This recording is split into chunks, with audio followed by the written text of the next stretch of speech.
And greetings and welcome to the QCast. This is season 4, episode 18. We have an amazing season in progress. And now that we're starting to get some of these big games being played, it's fun to have some of the people involved in them here on the QCast.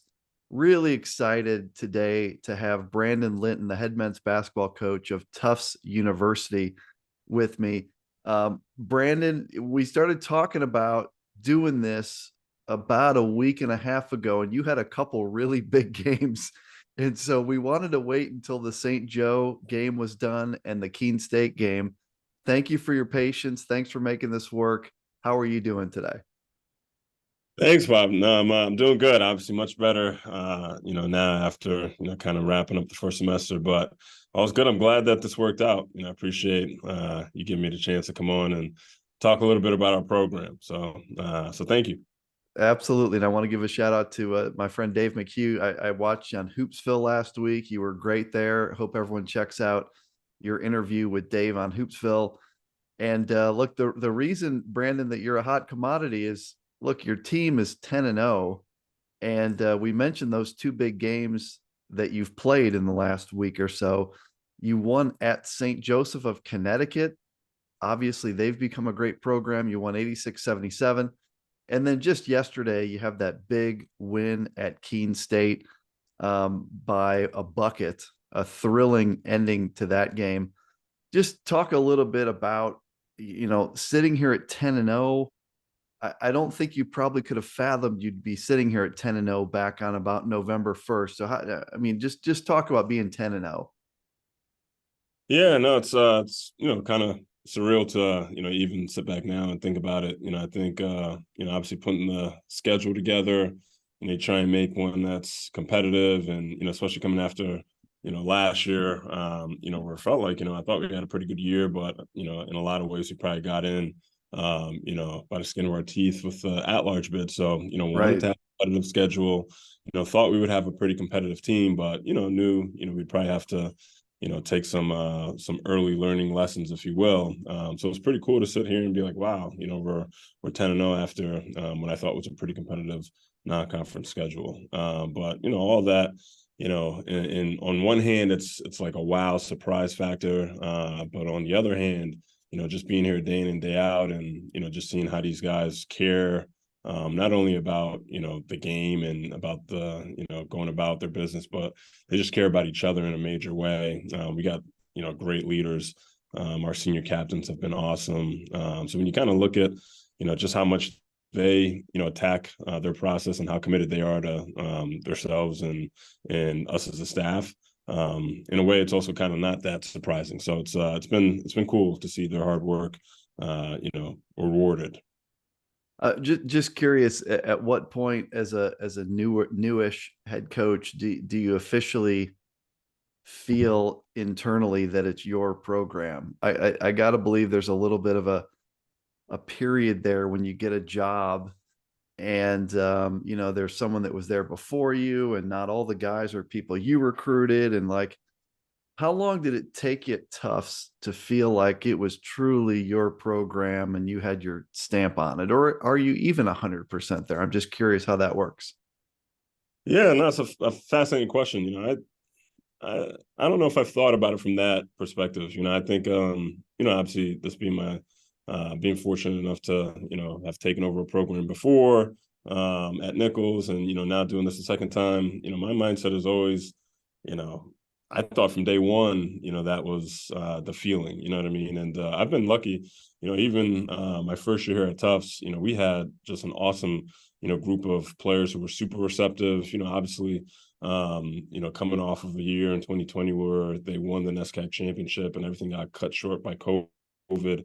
Those guys were super receptive to me from day one. So, even though we didn't get the results like we're getting now, I never felt like I didn't belong, or it didn't feel like, I didn't have my guys or anything like that. Like it Right. was, from day one, it just felt like, all right, everybody was kind of invested in, getting this done. I think we had more unfortunate stuff in terms of health and injuries and COVID still being a big part of the 20 22 season that impacted that more than anything. But Credit to, the people in the program, the players here, people support staff wise, administration wise. I've felt at home from literally day zero. So, and it's cool now. I think obviously when you're 10-0 or you have, some success, everyone, may start to pay attention a little bit more. But I've felt this from the jump. So, it's a great spot to be. So I'm just glad that we're able to show it a little bit.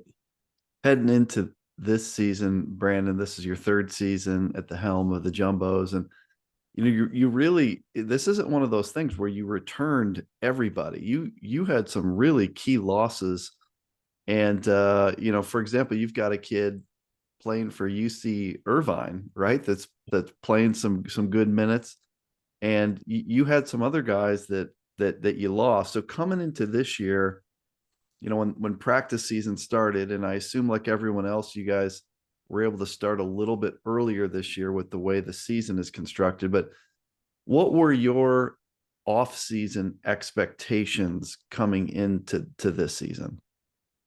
Yeah, no, you hit the nail on the head. Coming out of, and I think it started a little bit last year. We knew obviously, at least 4 out of the 5 seniors that we had were going to be leaving, and we still were trying to recruit Dylan Thorner back, and Right. he made the best decision ever. Going to UC Irvine. I mean, talk about what a cool story that is. Hometown kid from Irvine being able to go back and play in front of friends and family, and play meaningful minutes on a really good team. I've been able to watch some of his games, and he's lighting it up. He's doing classic Dylan Thorner stuff. So we knew, obviously there was a chance we'd lose him, but Ty Aronson, major player in this program. Honestly, a guy that's really helped build what we're doing now. Carson Cohen, same deal, steady point guard. Theo Henry, just a rock solid bulldog of a player and just culture contributor. And Chris Bortz, one of my all-time favorite players to coach. A guy that didn't play big minutes, but really just poured into some of the younger guys like a Josh Bernstein, who's having a great sophomore year. If you look back to last year as a freshman, Chris Bortz is as big of a reason as to why, Josh is doing what he's doing now. So we knew it was going to be a big hit, as a team, not only talent wise, but even more so just leadership wise, losing, those 5 guys. So, we tried to spend some time, thinking about that last year into, Jay DeTurley and Casey McLaren's credit, as juniors, rising up to be seniors. They spent all last spring, really just preparing for what we're doing now, preparing for the fall and for the winter. So that was cool. It was really honestly a continuation of losing to Keene State in the spring and March. Right. From that point forward, heading into the summer, we just had great momentum from what those guys Casey and Jay did as leaders, and that momentum carried into the fall. They all came back all just so motivated to try and prove that there wasn't going to be any drop off, and they were going to try and continue what those seniors who had just left helped get going here. So it was cool to see, and I'm proud of those guys for stepping up to the plate. The progression here, your first year, you guys went 13-10, 8-2 in the NESCAC, which is awesome. And then last year, 20-8, 6-4 in the league. You get a Pool C bid, so you get in. I believe you guys that those games were at Keene State in the NCAA tournament. Is that right? You beat Widener, and then you lost to Keene State. They were a beast last year. The experience of getting into the NCAA tournament, would you agree that must have helped a lot? Like to have your guys see that and to know how attainable that is to get in, and maybe even to want to do more damage this year. Like what role did it play to have gotten in the tournament last year? Yeah, it was obviously huge. It was gut wrenching. We got all the way to the semifinals of NESCAC play, and lost to a good Hamilton team who obviously went on to win the NESCAC. So it was a weird thing where we had this really good year, and we fell short of our big goal last year of trying to win the NESCAC. But to get that second chance at playing and getting into the NCAA tournament as an at-large, it was awesome for that group. Awesome for our seniors that they had another crack at it. And yeah, Widener, obviously they're killing it this year. I mean, going into that game last year against them, man, talk about just talent all over the place. It's cool to see them, getting off to the start that they're getting off to, because they really, they stressed us out, to be frankly honest with Sure. you, that first one. So that was a huge confidence boost to get that win against what we thought was a really good Widener team. And then obviously play just an all-timer against Keene State in that second one in front of a packed house. And, to lose that one, the whole experience was awesome on one end, but also, it really sucked for our seniors, man. It was, I still think about being in the Keene locker room and, looking at Dylan and Ty and Carson, Theo and Bortz, and just realizing that it's all done for them. But there's always two sides to every coin. At the same time, we had a lot of freshmen, sophomores, and those juniors, seeing that raw emotion and being like, man, we want to avenge this somehow, or make sure that this is hopefully a feeling that we don't have to have. So it was all, in all, it was good. It was a good experience. Wish we could have went further for those guys last year, but you don't trade those experiences for anything. Yeah, and something tells me you guys are gonna have another crack at it this year. A long way to go, but you're off to a good start in getting there. Wanted to ask you, Brandon, about scheduling philosophy, because you're playing a really great schedule. I just mentioned the two games that you're coming off of as a great example. I mean, you guys are you just played St. Joe of Connecticut, and you just played at Keene State. You've had several other really tough games along the way on the way to this 10-0 start. Um, it's clear to me just from looking at who you're playing that you guys value playing a tough schedule. Talk about what your scheduling philosophy is and what goes into those decisions on who to play in your non-conference games. Yeah, no, I think it's it's something that as a program, we have three core values, and one of them is relationships, another one is accountability, and the third is competitiveness. So, we'd be working against ourselves if we didn't try and embody that in terms of how you go about our schedule. We want to compete. Our guys, they're a competitive bunch, so they want to be tested against the best. We're lucky, I think, being in New England, there's a lot of quality teams, year in and year out. So we've got some good teams in our backyard, but yeah, we want to be tested. We want to, know about ourselves. I felt like that was one of the good things my first year here. We had a tough schedule, and, we got off to a rough start record wise, but I felt like that adversity going up against big time competition helped us, go into our winter trip where we went to Nashville and we played two games and we won. And, we came out of that and we got into NESCAC play, and it wasn't like the first time we felt like we were being stretched from a competition standpoint. So I think that model is a good one for us. We talk a lot about it in recruiting too. That you're going to be able to come here and play against some of the best teams in the country, not only in our league play, but, out of conference as well. So yeah, I think that's always going to be something that we try and do. Now I'm getting a hard time from all the UAA and NESCAC challenge folks saying, why weren't we in it this year? We tried. I think next year, I think the plan, hopefully, knock on wood. Hopefully I'm not spoiling anything here, but I think we should be hosting a pod next year. So It's great. hopefully we add that to our scheduling too.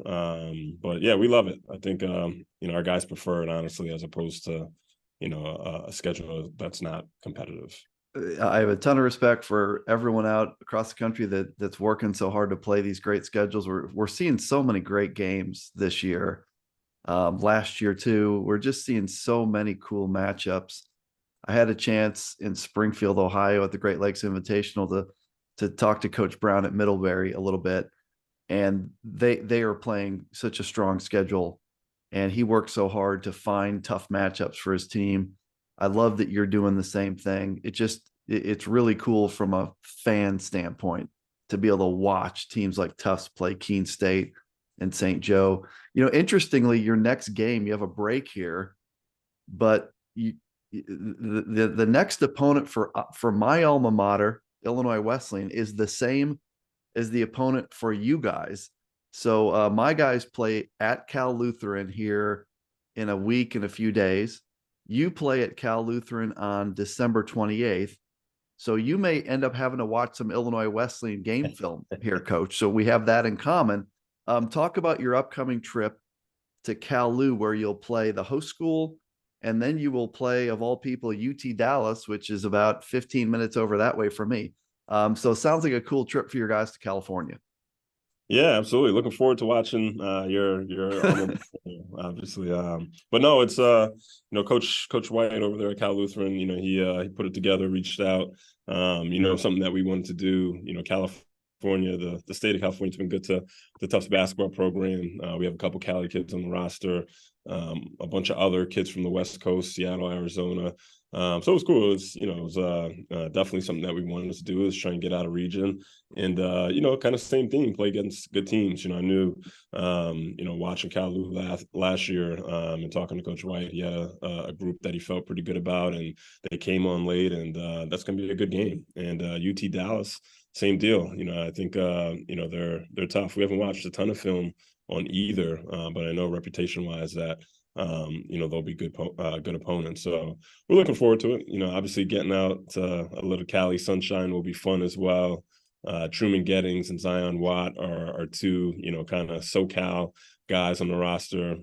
So they're excited to get us in their backyard. So it's going to be a fun trip in that regard. And, it's the one big thing too we talked about with our team is, I think these 2 weeks off, we really get back. Honestly, we all kind of fly from different locations and convene in California on the 26th, and that'll be our first practice. We'll have our second one on the 27th, and hopefully be ready to play Cal Lutheran on the 28th.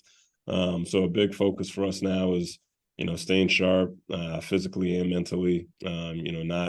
Obviously it's, everybody's means are different when they go home for break, Right. but just trying to do as much as we can to, not lose the edge that we've had so far this year. So it'll be a challenge, just another challenge along the way. I think this whole schedule is filled with different challenges. So this one will pose, one from good competition, but also from a logistical, like, hey, all right, we got to be ready to go. So I'm excited to see how we come back. Before we move on, I wanted to make sure to ask you a little bit about Tufts University itself. I really think that that's one of my favorite parts about getting to know some of the people around Division III, is getting to know about some of the schools. They're all so different. Division III is great because you have a diverse group of schools that make up the membership. So you guys are in Medford, Massachusetts. You're just outside of Boston. But tell me a little bit. I mean, what is Tufts University all about? What do you guys specialize in? Just talk us through the school itself. Yeah, it's honestly it's a pretty special place. I think it's funny. I steal this line all the time from a mom who was here on a recruiting visit with her son, and she's like, "Man, Tufts is kind of like the Goldilocks of universities. You kind of have a little bit of everything. It's not too big, not too small. It's not completely in the city, but it's not rural. It's not too big and all that. So it's an awesome place. We're a unique school, especially in the landscape of small liberal arts colleges. We're about 6,500 undergrads. So we're in a lot of ways triple the size of a lot of the schools in our league. But Right. again, that number, we're not super massive. So we still, retain a lot of that intimacy of a small New England college. It's funny too, our campus is one that's kind of a sprawling mix. It's kind of a metropolitan feel, but we've got a lot of green space too. But you have to get out of your car, park, to be able to walk our campus and see it. That's what's unique about it. You could easily drive through Medford and be like, oh, where's Tufts? So it's kind of it's, unless you get out and walk it, you're not going to realize it's there. It sits on top of the hill. It's just beautiful, and some of the best architecture of buildings and green space that you can imagine. Obviously, we're close to the city. We're about 15-20 minutes away. There's a train station right on campus that can connect you right into the heart of Boston. Our guys take full advantage of that. Academically, we have our hands in a lot of different stuff. We're a big engineering school. We're also a big, kind of arts and sciences school as well, from finance, economics, history, psychology, international relations. We have a museum of, fine arts school that's under our umbrella as well. So, literally you have anything and everything available at Tufts. And they're all pretty, prestigious in their own regard. So it's not like, you're coming to a school that is really known for business and then they just offer a bunch of other things. We have some of the best programs across the board. Sure. So, and then there's a huge research component at Tufts as well. So, even if you're somebody who's a liberal arts student, you're going to get your hands dirty, if you will, in some research and, kind of get those skills that are attractive to employers that maybe some other liberal arts colleges might not be able to provide. So it's great. I think our guys obviously enjoy it. They love, kind of having the best of multiple worlds when you talk about academics and location. And then basketball and athletics wise, Tufts it's just an invigorating place. Shoot, alone in our gym alone, we have to compete with women's basketball, who's, one of the best programs year in and year out. Coach Pace does a heck of a job. And Coach Thompson, our volleyball coach, I mean, they're always, going deep into the NCAA tournament. So before we even get out of our own gym, we're trying to compete with the best. But across the board, our lacrosses are great. Baseball, softball is great. Tennis, swimming and diving. Everybody's kind of, chasing championships and greatness. And, we have a phenomenal athletic director who spearheads it all. So it's just a fun place to be a coach, to know that, you're at a place that can say they care about winning. And it's all aligned. It's not like we're sacrificing morals or anything to win. Everyone's pretty happy and invigorated here, which is the best thing I could say about Tufts. Yeah, I think a lot of that snowballs within athletic departments. Teams feed off each other in the best places, and it sounds like that's what's happening at Tufts. Let's talk a little bit about the game yesterday, which was awesome. I think I tweeted out that I think yesterday it's possible it was like the best D3 athletic watching day I can ever remember, because I started watching games, Brandon, at like 11 a.m. Central. Calvin and Wheaton played. And then throughout the whole day, I mean, just the whole day leading up to my guys playing at 7:15 at night, like I was just locked in. And your game was right in there in the mid-afternoon. It was number 12 Tufts at number 5 Keene State. And first of all, I got to ask you, I've never been there, but I've watched a lot of streams from Keene State now in the last 2-3 years. It always is jam-packed when I'm watching. Is that as tough a place to play at as it looks like on a stream? It is, honestly, it's a tough place to play. It's a fun place to play. It's really cool. They figured it out up there. The people in the town of Keene, really support the basketball program. It's neat too. Like Tyler Aronson, who was on our team obviously last year and graduated, his little brother Spencer's on the team. So, just talking with Spencer and the Aronson family, you could tell they're just invested in Keene State basketball. And obviously Coach Kane got that thing going, and Coach Hastings is keeping it rolling too. So it was fun. Our guys are looking forward to getting back out there and playing in front of the crowd. It's easy to get up for those games. But there were some points in yesterday's game, Bob, where I wish I had your job sitting on the couch watching some other good games. Man, I was stressing trying to get our guys to attack that Keene State defense. But no, it was just heck of a game, great D3 basketball game. Obviously, we knew, Coach Kane obviously reached out about, getting the rematch going, and I was all for it just because, they really they just put a lot of pressure on you, in a lot of different ways. You got great guard play. Obviously Hunter is, one of the best bigs. Yeah. They added some nice pieces this offseason. So just a lot of fun. And, I think it really, playing them tells you a lot about yourself, exposes a lot of, flaws that you might have. So, win or lose, I knew it was going to be a great game for us regardless. So, and then obviously it's better to come out of that environment with a W to show for it.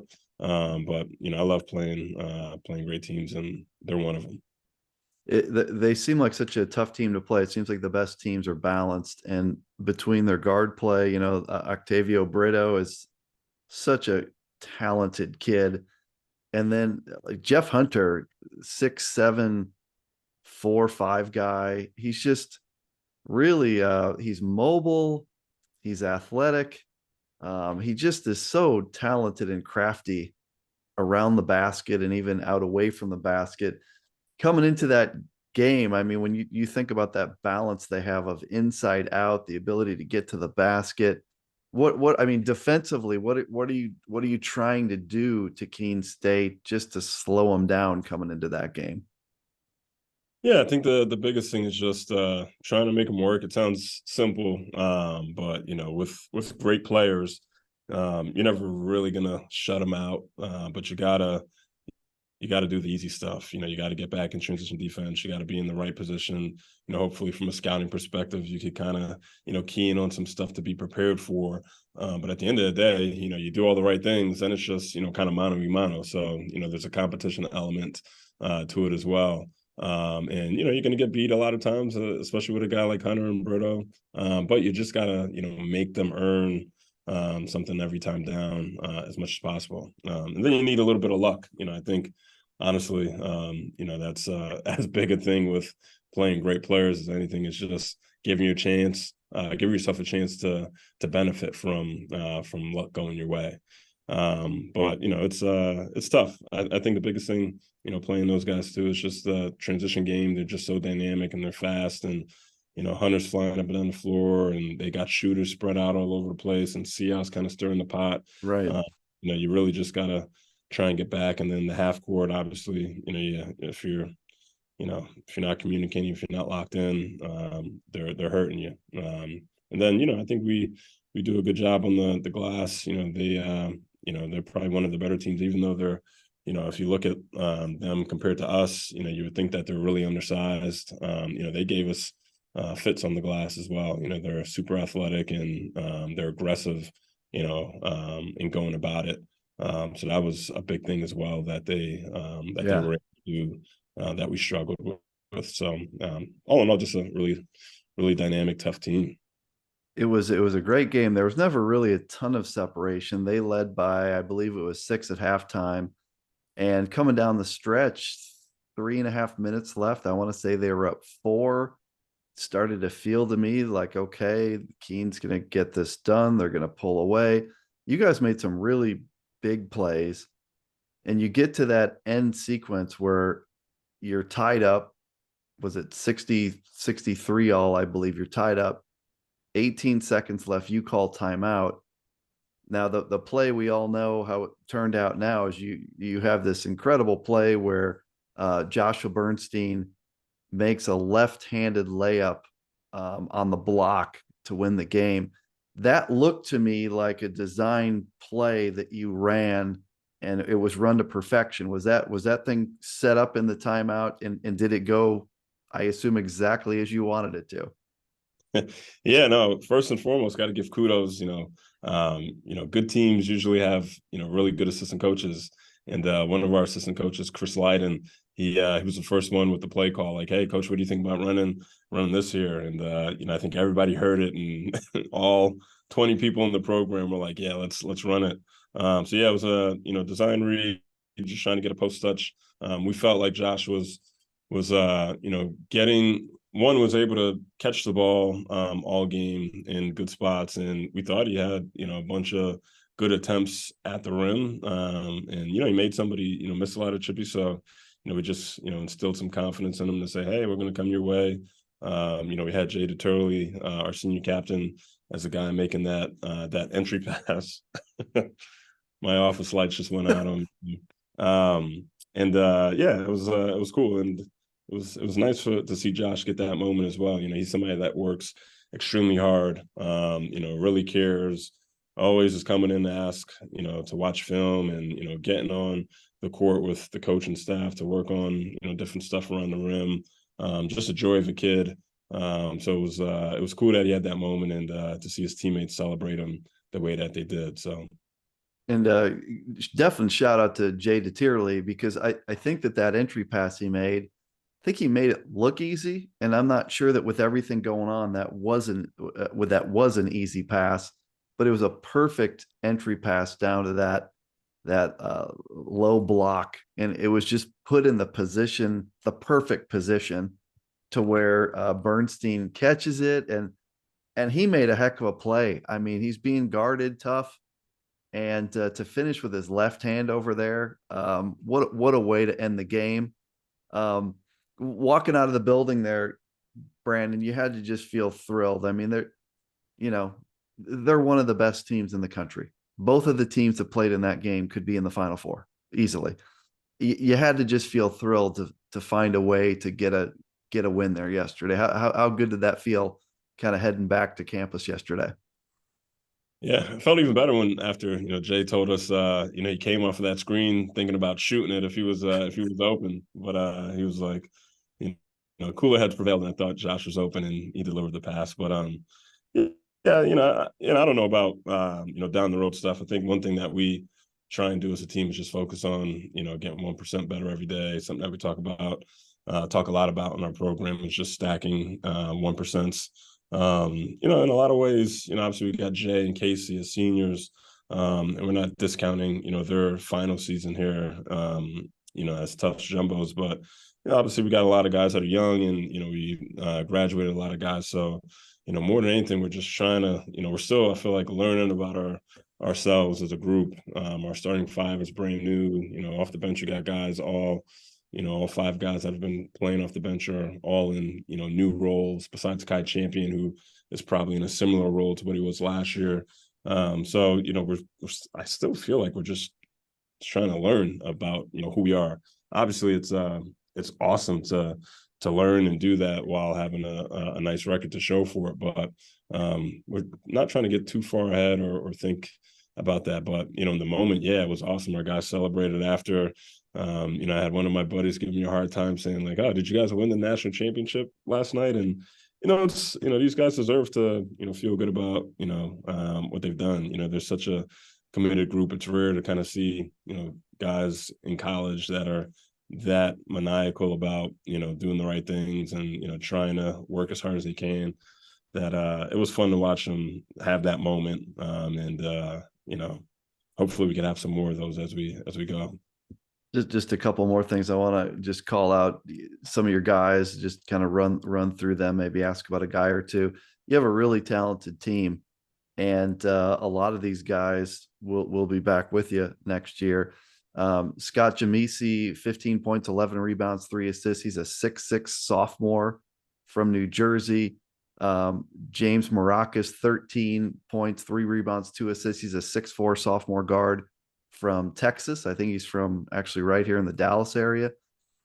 Joshua Bernstein, 11 points, 9 rebounds. He's a 6'11" sophomore center from Miami, Florida. I wanted to ask about Joshua Bernstein, Brandon. I always enjoy understanding how kids end up at certain places. How did you find and land Joshua Bernstein? Because finding 6'11" and skill at this level is maybe one of the hardest things to do. So what's the backstory there? First and foremost, we'll have to say, Josh Bernstein might be the biggest, QCast fan that there is. So he's probably all right. Whenever he's in front of us watching it. When he saw it on Twitter, he got mad that I didn't tell him that I was going to be on the QCast. So that's awesome. I'll be appreciative that you're asking about him. But Josh, he was a guy that went to Berkshire School out here in Massachusetts, and he was a guy that was recruited by a lot of the schools in our league, and was at a lot of the Ivy League camps, Patriot League camps, and it was honestly when I got the job at Tufts, he's one of the first people that I was able to see, or a name that was kind of floated my way to check out. And Josh is just one of those guys that I think, especially back then. At first glance, you might be like, not too sure. But I think the more you watch him, you just start to see a lot of skills that are relatable to being a good player. And then more than anything, what stood out with Josh was just you could tell he was really competitive. Again, I mentioned that was a big part of our core values. And, that was the one thing with Josh, man.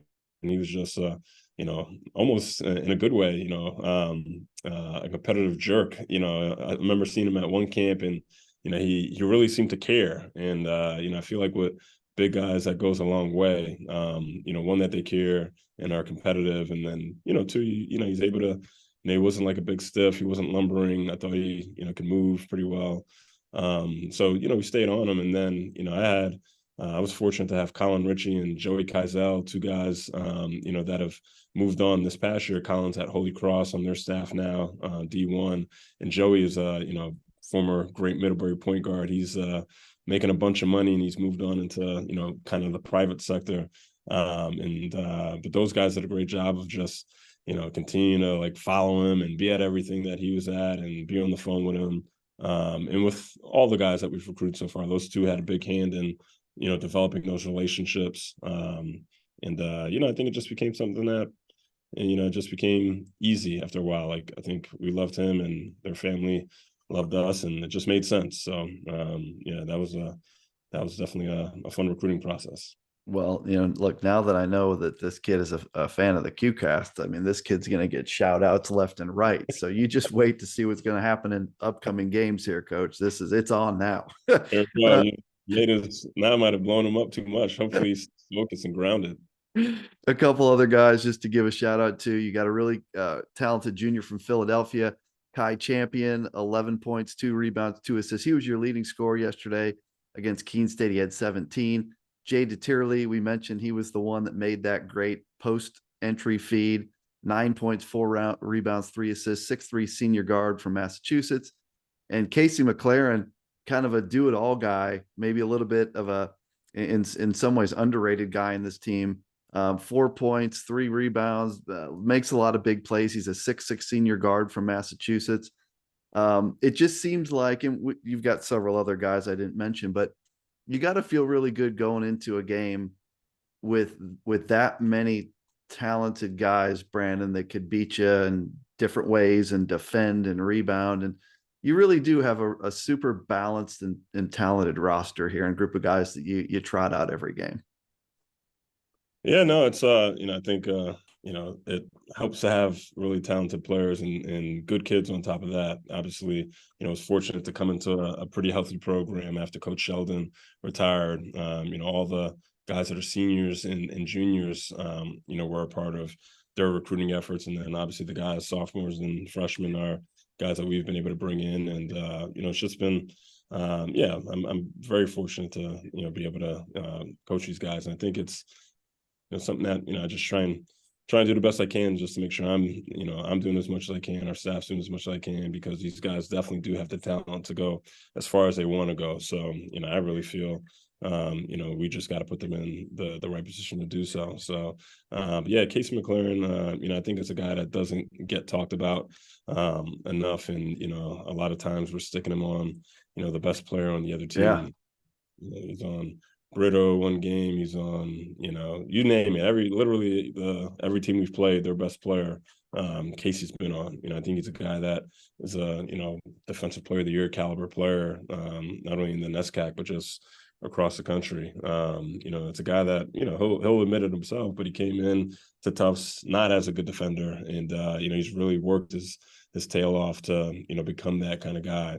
And offensively, I think, it's funny. He's one of the cool parts of the year where it's like, I don't think he's even, done what he's capable of offensively yet. He's one of our hardest workers. It's cool. We play St. Joe's on Wednesday. We had a day off Thursday. He's in there getting shots with 3 of our freshmen who aren't currently, in the rotation. And it's just a joy to coach. Sure. Obviously, Jay DeTurley, we talked about a bunch. He's a guy that didn't, he was kind of behind a lot of the senior guard play that we had last year, and easily could have played big minutes last year as a junior, but it's just an awesome teammate and kind of behind the scenes guy last year, and it's really cool to see him having the year that he's having, both on both sides of the ball, really. Kai Champion, obviously one of my favorite players that I've coached. He's just a hooper, just loves, he's always in the gym, just a guy that honestly is a huge difference maker for our team. I think when, obviously we saw it yesterday, but, when Kai is being Kai, there's not too many people you'd rather have on your side than him. And then, obviously all the other guys that, that you mentioned obviously do a great job for us. Scott's, just one of the all-time people, honestly, to be around. He just works so hard, cares so much. Is the most unselfish person in the world too. James Marakis, just really grown into his own, as a guard. So it's cool. And, we do some stuff, from a scouting perspective where, we have a scout team that, prepares us for games, and, it's guys that don't check into games, and, they're as big a part of what we do. Jackson Patton, he's one of our guys. He's a junior.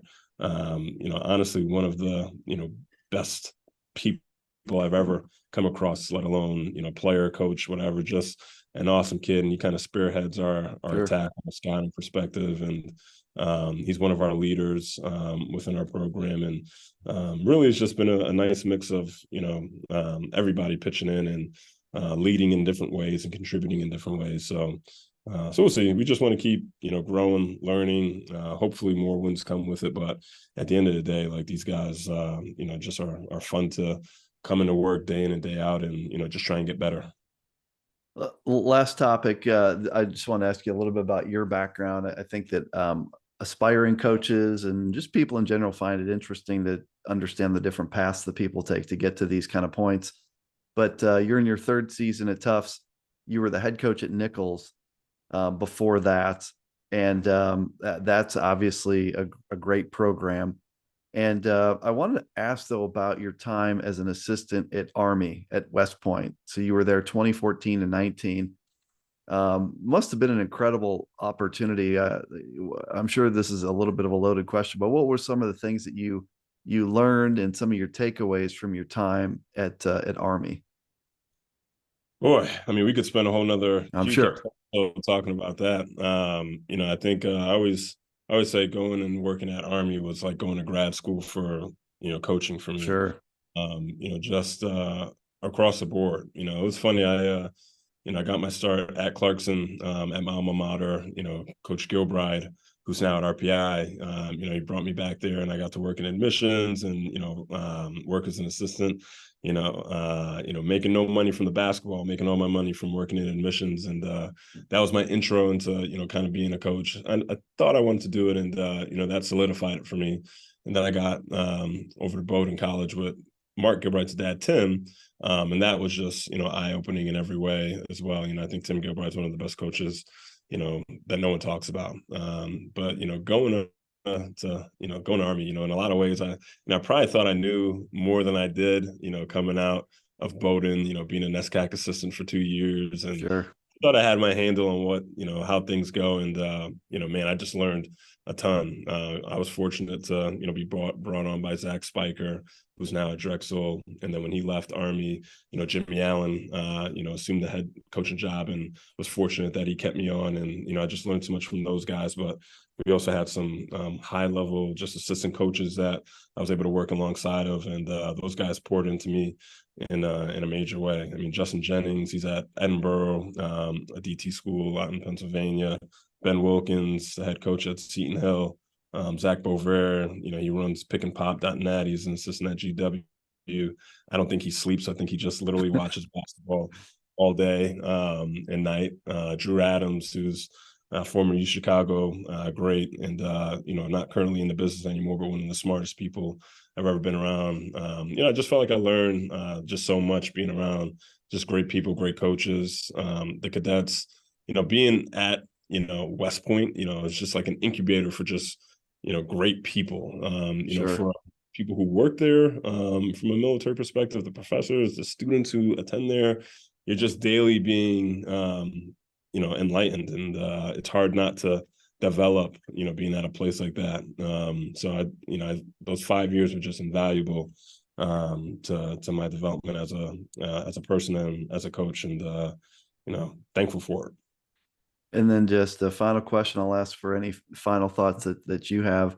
But just, one of the things that the reasons I do this and is the whole, like, why D3, making sure that people understand how special this level is. And look, you went to Clarkson, you played at Clarkson, you were a good player there.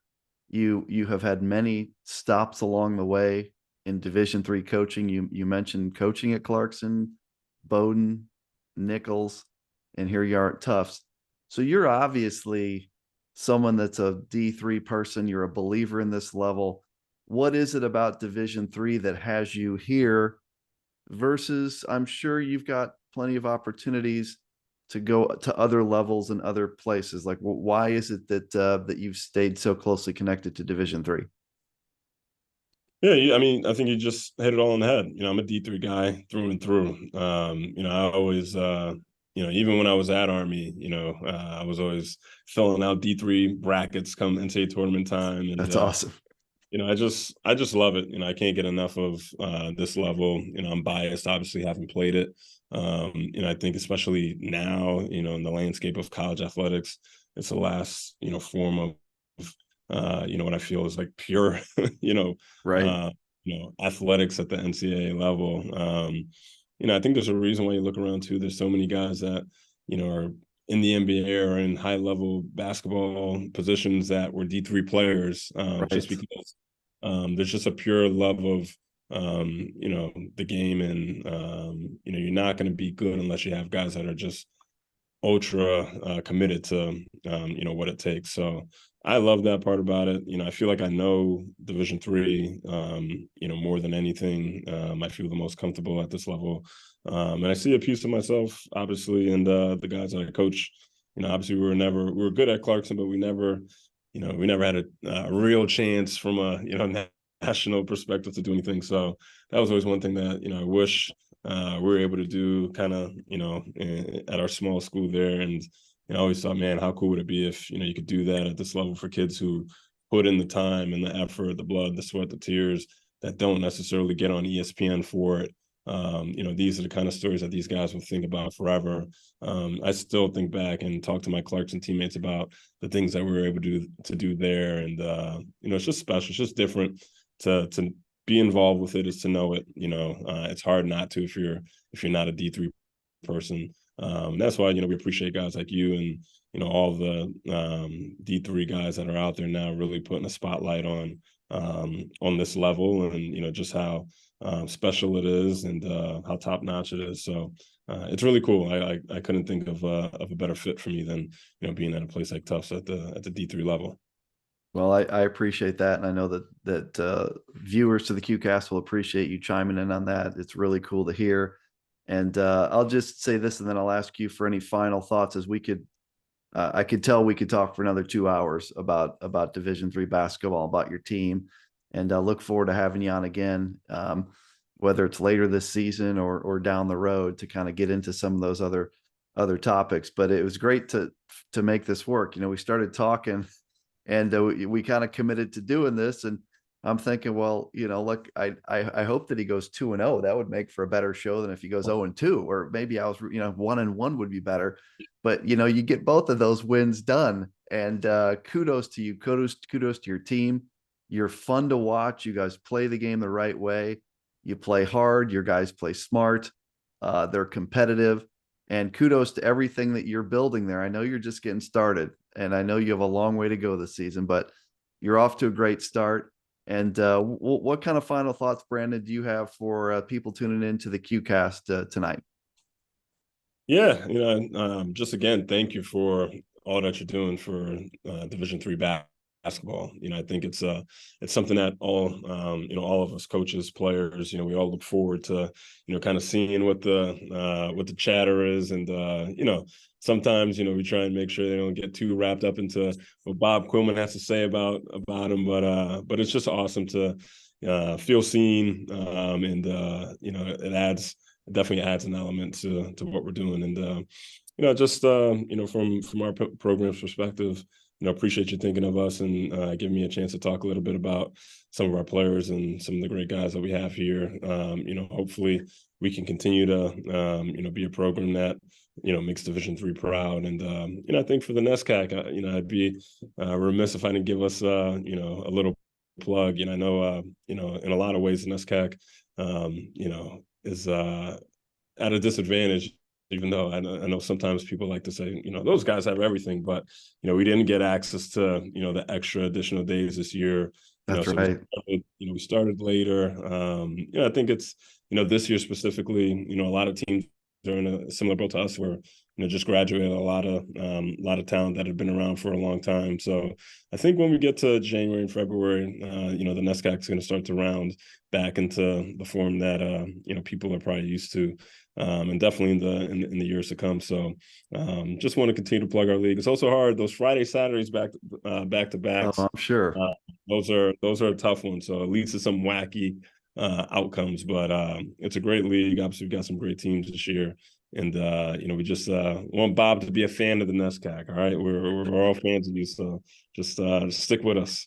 I'm aware that I come across as an anti-NESCAC guy, and I'm sure that's my fault. So I'm going to work on this because I do have the utmost respect for the NESCAC. I don't like the lack of double round robin thing. So that's really it. That's really all. That's all I got, Brandon. It's just that. Everything else, it is an unbelievable league with great coaches and great players. I just wish you played more conference games. That's my beef. Is that a fair beef? That's all I got. Definitely fair. I think we would enjoy not having to schedule 14 non-conference games. We're gonna, Bob, this is what we're gonna do. We're gonna get you on the hook with some of the NESCAC presidents, and I'm gonna jump off before I get myself in trouble with them too. But no, man, I think we'd all love something like that too, or something close to that. But you gotta deal with the cards we're dealt. Other than that, I'm seeing that more NESCAC teams also are scheduling great teams. Like I mentioned, Middlebury and what you guys are doing, and the rest of the teams as well are starting to play good non-conference schedules. So yeah, it's an unbelievable league, and I'm going to try to improve my branding in the NESCAC circles because I realize I can come across as an anti-NESCAC guy. So I want to give you a hard time. I Bob, got you. We got to get you to come out to Cousins Gym. I think we have one of the coolest gyms. I would love to. Coach, I've never been to a game at a NESCAC gym. I've seen NESCAC teams play in person many times, but I would love to come to a game out there. That would be awesome. I'm going to try to make this work. Brandon Linton, this has been awesome. I know you're busy, and so thanks for all the time just to getting into all this stuff. It's been fun. Shout out to my guy Josh Bernstein. This is my new guy, folks. If you're watching the Tufts Jumbos, you got to watch this guy, 6'11" kid from Miami. He's unbelievable. Brandon Linton, the head men's basketball coach of the Tufts University Jumbos. You're crushing it, dude. And I look forward to following all of your success. And go Jumbos. Okay, Brandon? Thank you, Bob. I appreciate you having me on. Thanks, bud.